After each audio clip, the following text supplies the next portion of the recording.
The release of GTA 6 has never been closer, and while some people are incredibly excited for it, some people are thinking that it might be all doom and gloom, and there's no way the game can live up to expectations, which just got me thinking about how all the ways game companies have made over the years to separate you from your money. And I thought it'd be fun to just go over some of the major ones. Maybe GTA 6 will live up to expectations, and maybe it'll be closer to one of the models used on this list. The first scam model that we have to go over is the MMO scam model. Usually found in Kickstarter MMOs such as Chronicles of Illyria, Dreamworld, Ashes of Creation. The idea behind this scam model is to promise that you're going to deliver the best thing ever made that'll solve all previous problems, while also being incredibly vague about how this is possible or if you can even do it. While this sounds simple, a few videos made with pre-made assets and the right buzzwords with the promise of the best thing ever made has shown itself to be a proven method of being able to turn your customers into your biggest supporters, promoters, and ravenous fans who will defend you from pretty much every type of criticism. This model is also different from just regular hype of a game that lots of people are looking forward to, in that the entire goal is to not tell the customer anything, because whatever the customer will think of in their mind will be better than the product that they're ultimately going to get in the end. Regardless of if the one making the promise has the manpower, knowledge, or any proof of concept such as a SKU or demo that they can actually make the thing that they are promising. And while it is called the Scam MMO model, it's not specifically limited to MMOs, it's just most commonly seen in MMOs. Two different genres of games that were made with using this model and had two very different endings are No Man's Sky and The Day Before. The Day Before had pretty much every red flag you could possibly think of, but still managed to become the most wishlisted game on Steam before crashing and burning as fast as possible and wrapping up, running away, and leaving everybody holding the bag. Exactly like you'd expect of a scam MMO, but they just didn't have a Kickstarter associated with this one. While Hello Games never seems to have had the intention of misleading its customers, and they've gone above and beyond in delivering an experience compared to what they first launched with, I can't tell you how many times leading up to the release of that game, people who wanted to just know more about the game, know more what it's about, what its objectives are, what you can do, were met with serious backlash from fans saying that the game's just about doing whatever. It doesn't matter. You can just do anything that you want. And while it would have just helped immensely if No Man's Sky, Hello Games, if they just defined the scope of the game, the reality is that no game just lets you do anything and everything and just plays like anything and everything. A game has to have some sort of defined scope. It has to be made with certain tools for you to be able to do certain things. Even the most sandbox of sandbox-like games don't just allow you to do everything. Fortnite and Roblox and Minecraft may allow you to do lots of things, but they don't just play exactly like Monster Hunter or Ultimate Marvel vs. Capcom. Whenever I hear somebody say that a game allows you to do absolutely everything, that never sounds like a sign of brilliance to me. It sounds like a sign of dishonesty. Next on our list, we have the friend slop scam model. With the rise of influencer culture and streamer culture, we've seen a lot more of these types of games. They're almost exclusively indie-made multiplayer games where you and your friends work to accomplish some sort of mundane and repetitive task, like delivering an object back to base while maybe avoiding monsters and hazards. And you just do that over and over and over again. One important thing to keep in mind with friend slot model games is that they're not really made with regular people in mind.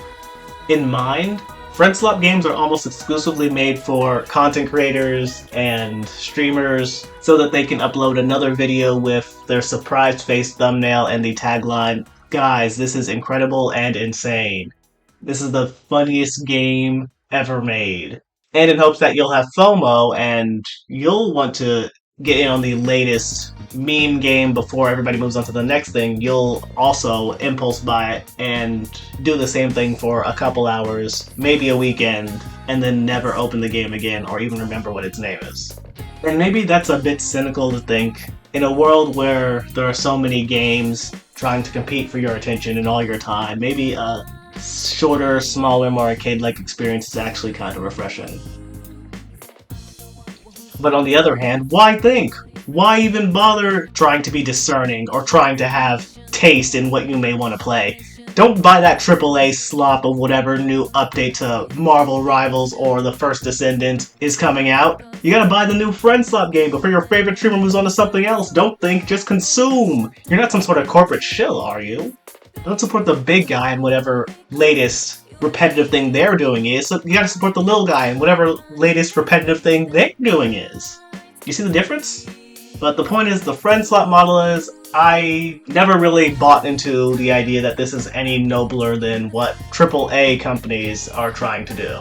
Disposable, repetitive, forgettable, which is fine if you like them.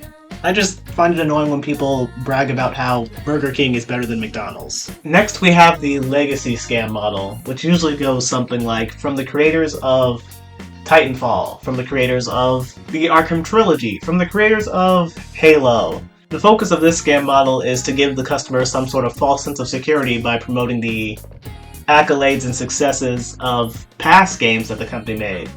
When the reality is that if you like a game that was made 20, 15, even 10 years ago, especially if that game was a Western studio-made game, the people who actually had a hand in making those products probably don't work at the company anymore, or maybe the company's had an extreme change in leadership and focus during that time. Legacy games are pretty straightforward in the fact that they are propped up on the shoulders of giants.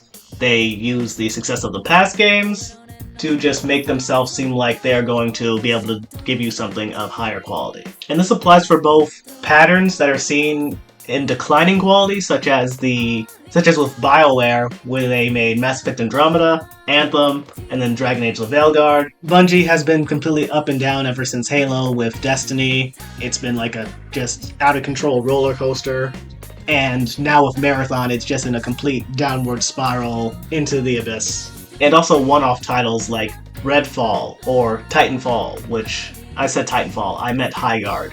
Nevertheless, the Legacy model is a stark reminder that living long enough to see your childhood franchises destroyed is something far more common than you may think.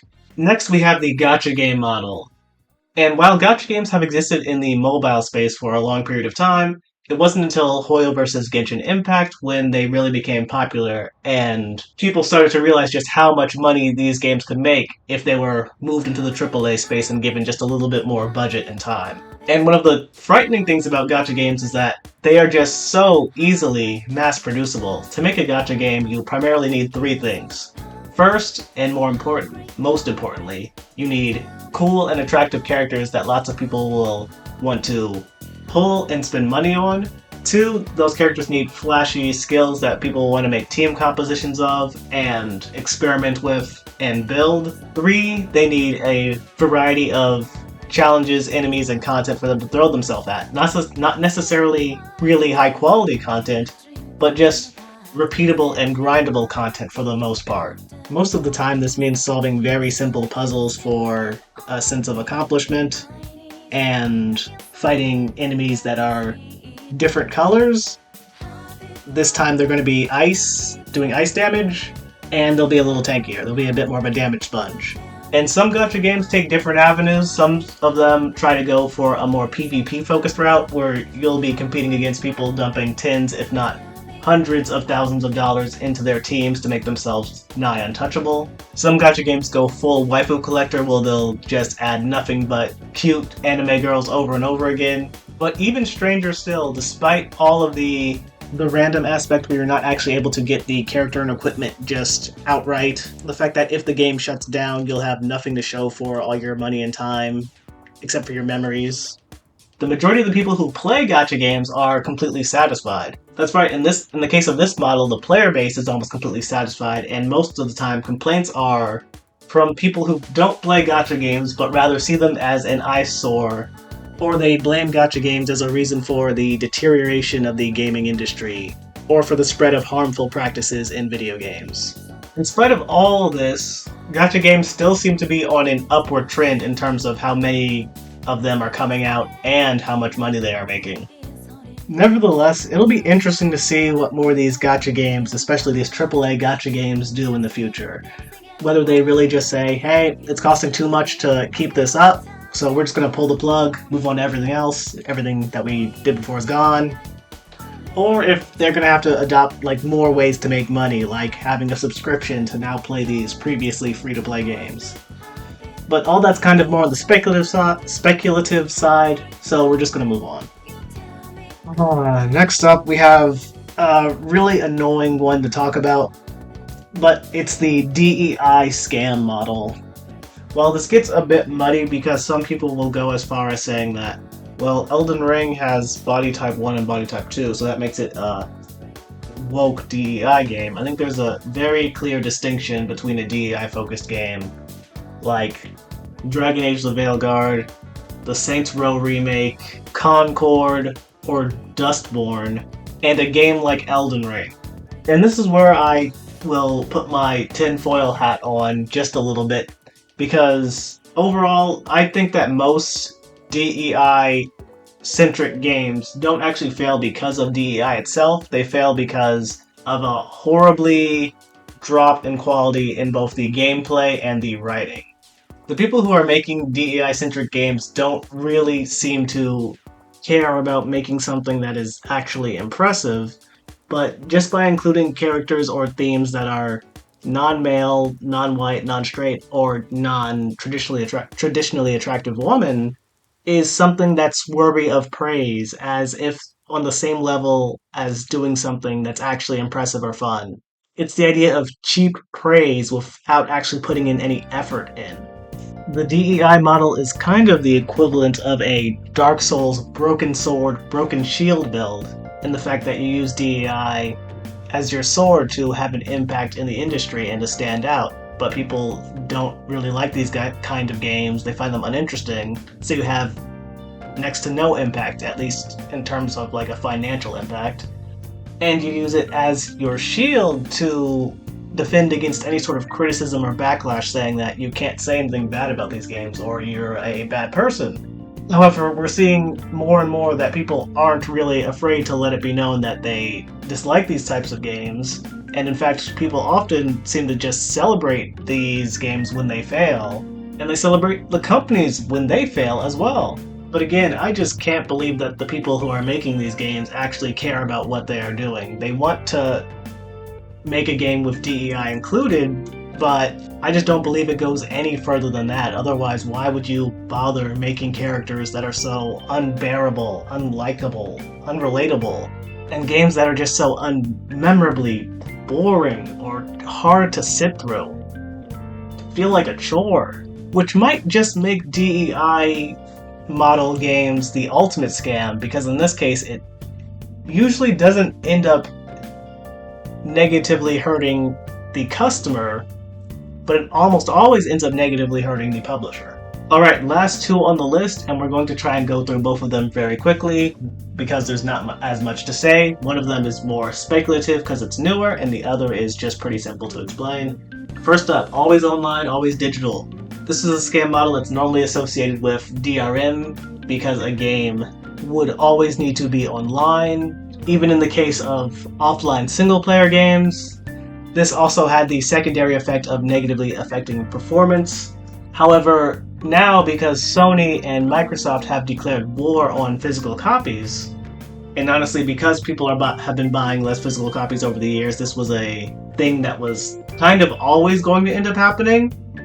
The always online, only digital model brings us closer to a reality where you can buy a product, but something may change with the licensing or the terms and conditions that's completely outside of your control, and then you will no longer be able to access the game that you buy, leaving you with nothing and no other way to really proceed. I believe we actually saw this with The Crew, a game that even if you paid for it, you can no longer access it in its entirety, even its offline mode, which is why I decided to put this model on the list, because the severity of it. Not necessarily because it's wrong that games can only be digital, or that some games are always online, but the fact that if you pay for them, if you buy something like that, your access to it can just be removed unilaterally. Last but not least, we have the one that everybody is familiar with, the live service scam model. Live service games are the types of games that are updated with content continuously after release, and the reason I'm not spending as much time on this one is because they're extremely straightforward, to be honest. Why are there's so many live service games being made? Well, because Fortnite makes billions of dollars and lots of companies want to make the next Fortnite, the same as any other game that makes it big, and then everybody tries to emulate it for the next couple of years. There's not really a whole much complex about how or why a live service game ends up the way it does. They're mostly made by AAA studios, so they need to be doing absolutely amazing at all times or else they'll fail, which is why a lot of them just aren't really worth talking about. Because in many cases they were just middle of the road unless they fall under one of the models that we went over, like MMO, Legacy, DEI. Otherwise, they're not really that memorable in and of themselves. Live service games are just the latest gold rush in the gaming industry. And that about wraps it up. This was a fun list to make. I enjoyed doing this, and in the future, I don't know. I don't know what I'm going to do in the future. But personally, I'm looking forward to that Marvel Tokon Fighting Souls game that's coming out. So yeah, I guess I'll just wait for that. Maybe I'll play more Gacha in the meantime. Who knows? I'll figure it out.